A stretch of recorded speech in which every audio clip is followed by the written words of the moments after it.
What's up, guys? Welcome back to the worst podcast in town. How many? Eight. Episode 8. We do this every fucking week. Thank you to everyone also we somehow got on a bunch of you guys Spotify Wrapped because you obviously haven't listened to any other podcasts. So I appreciate you guys doing that. We have some very special guests here. We've got Dan from DBWRLD and we've got Jpec, a very talented Wellington producer as well. How are you guys doing? Yo, good, bro. Good to see you guys.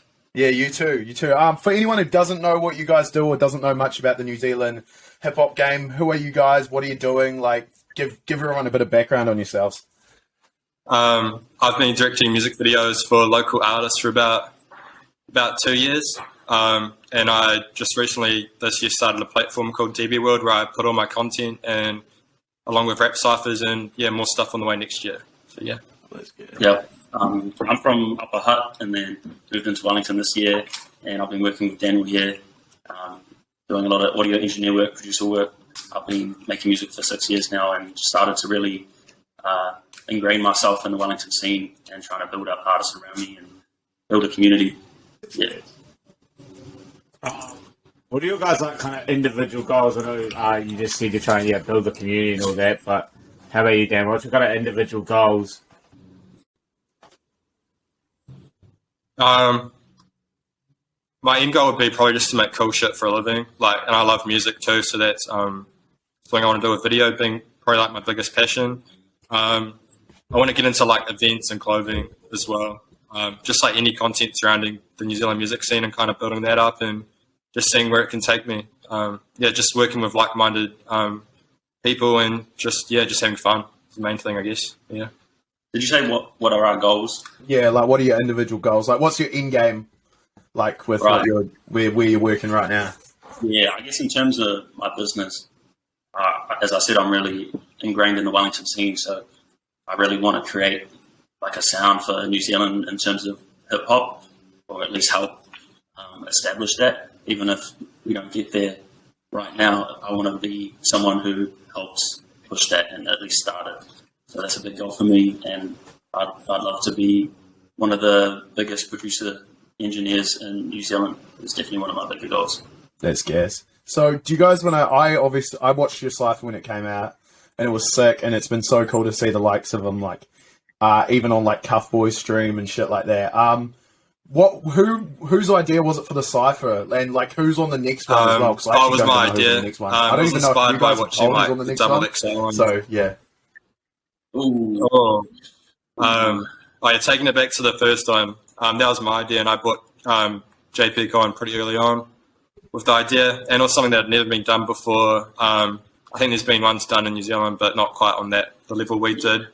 So that was huge for Wellington and the Wellington scene, as like the Wellington scene's not as widely covered by media and is not as recognised as, say, Auckland, because Auckland's just so massive and stuff, so obviously that gets a lot of attention, but we just wanted to highlight like a really a really diverse group of artists down here, and obviously they were really talented and stuff. So that was really sick. Got covered by Cuff Boys and a few media outlets, but not too much. But I think it did really well considering what we had to pull it together and stuff. And then the second one, obviously you've seen it, but we've got Dills, we've got Indie Skies, we've got Yahoo, Mikey, Valley Boy, Ron the G, Skilo, Heats, and Young Ghost. I really hope I'm not missing it out. It's 9. You got everyone. Obviously Jpec on the production side, mix and master, and we got Benjamin Beats that did the beat.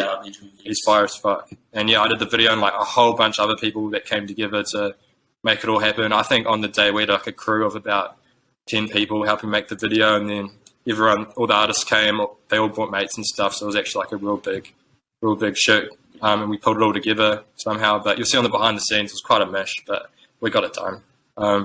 Real happy with how it turned out and stuff. Yeah.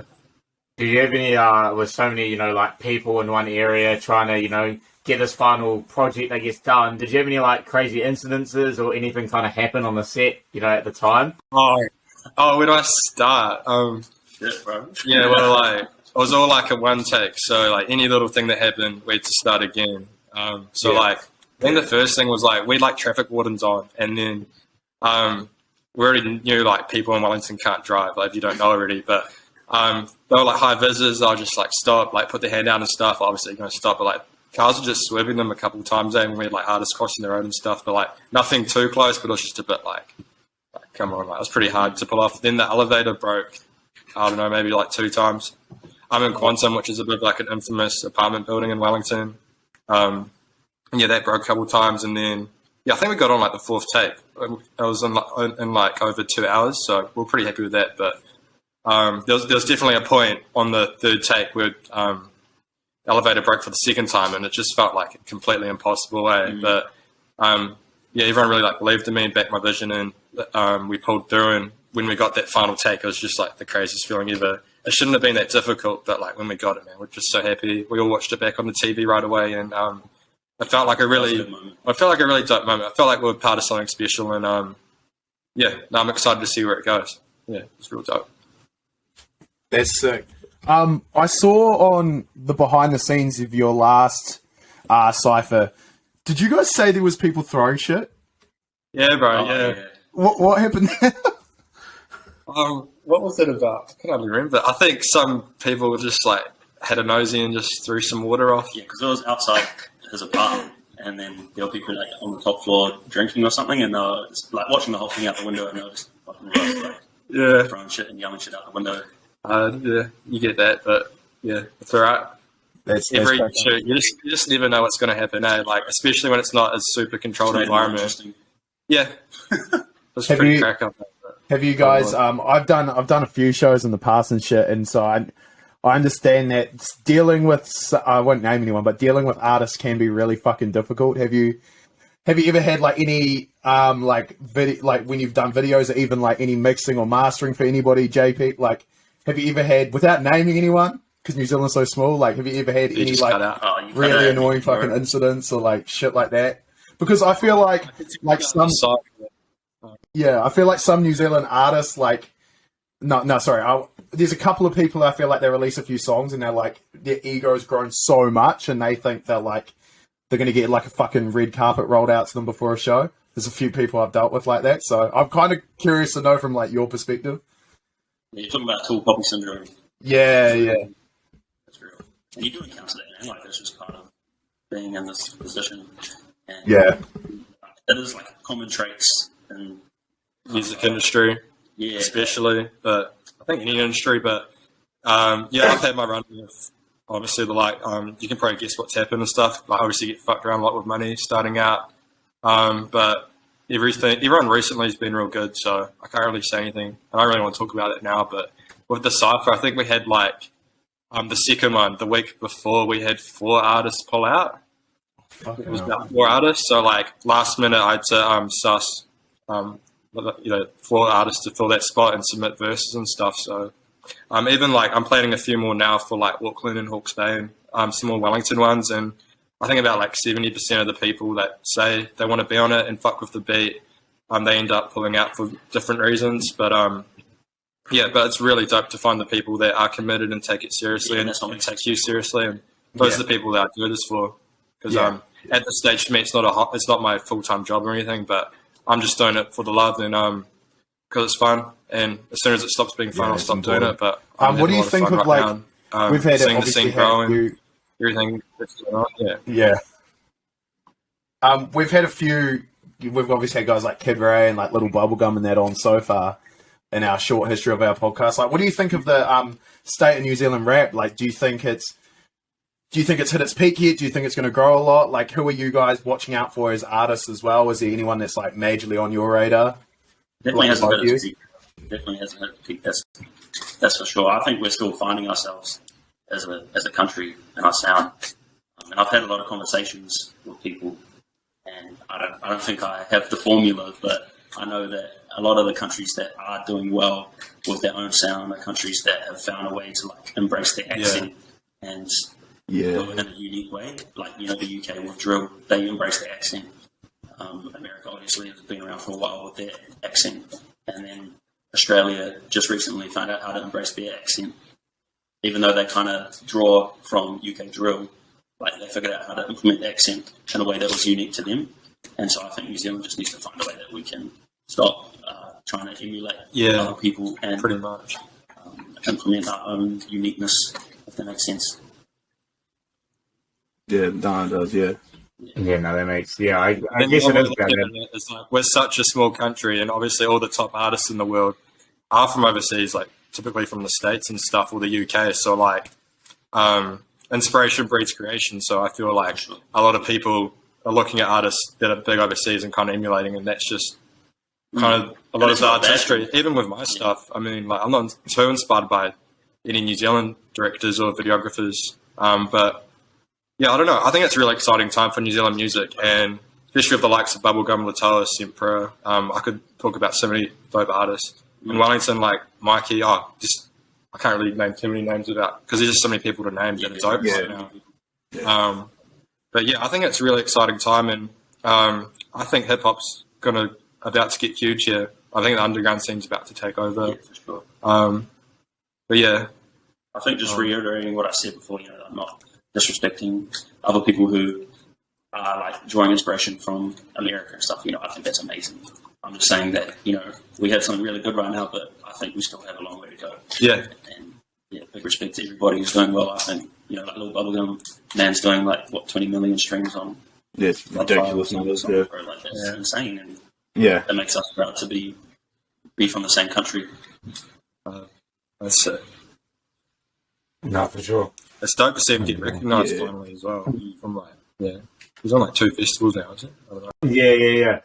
What do you guys reckon is your ultimate goal? You're putting so much time into getting these ciphers, getting artists. As you said, you have artists pull out, so you have to put more time out of it to, get into the verse. As you said, it's a one-take thing. You put a lot of time into it. So what's the ultimate goal when you're, with all these ciphers and things?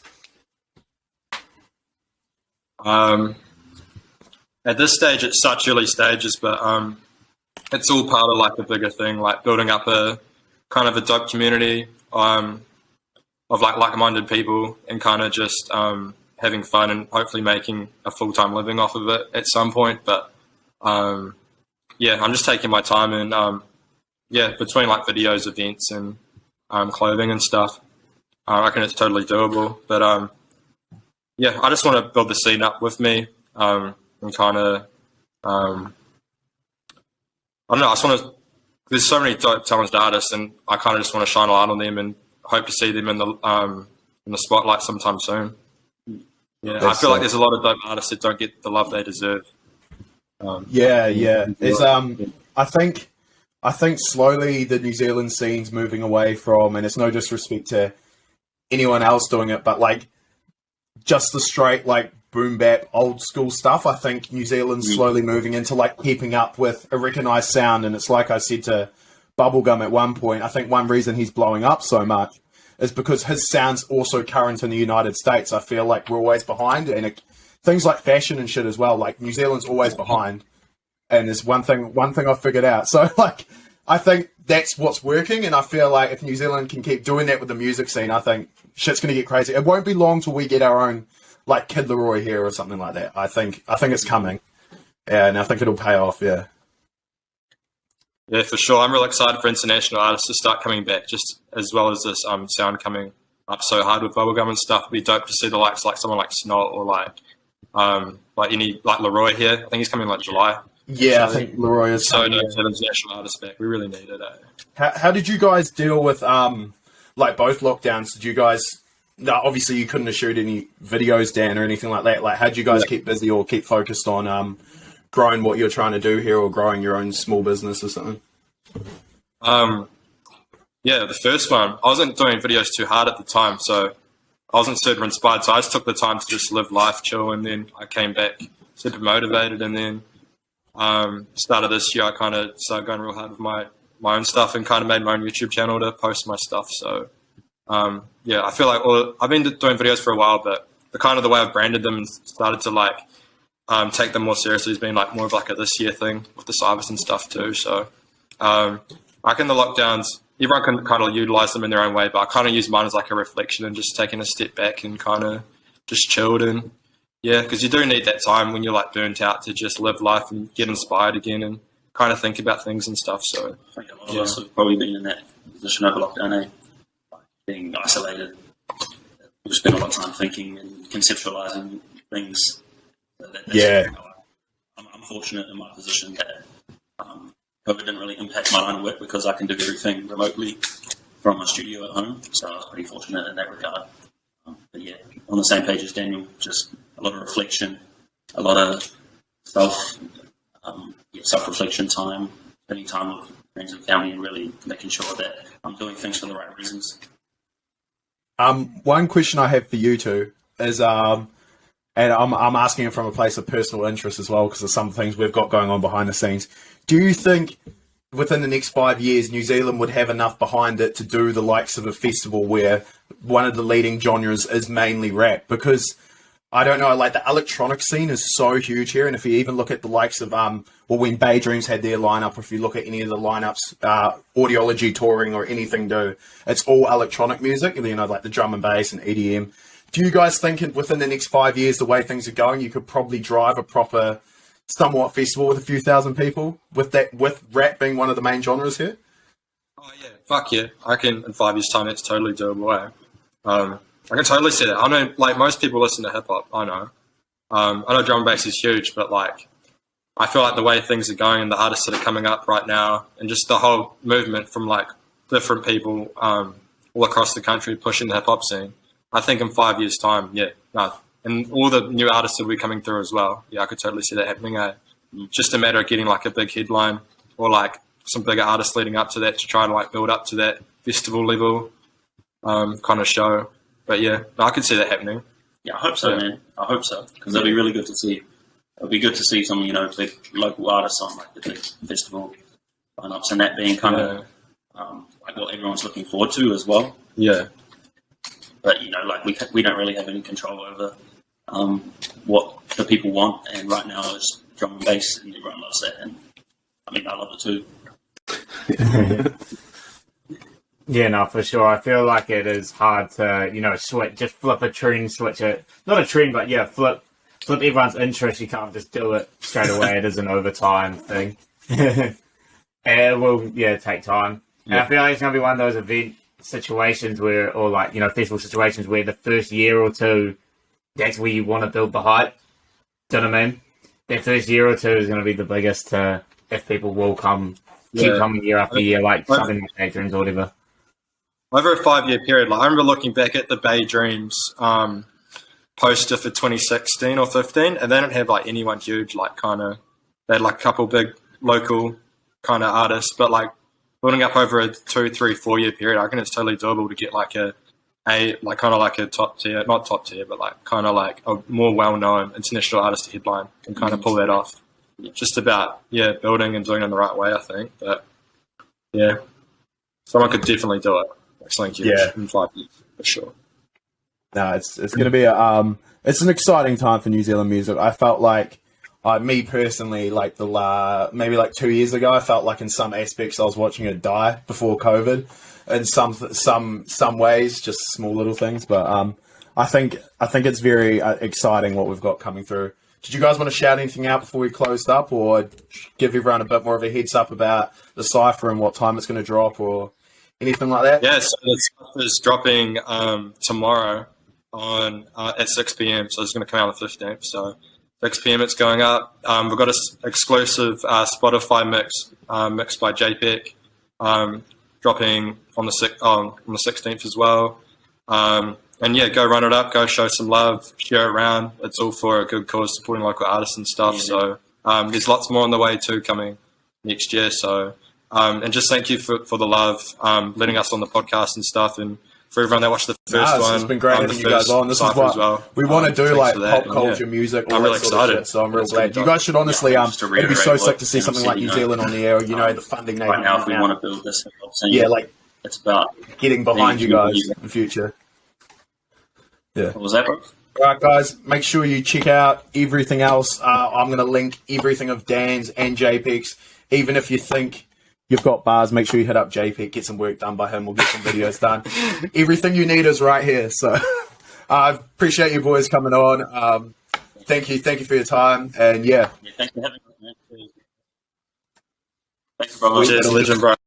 3 thoughts, let out 2, 3 shots. crib.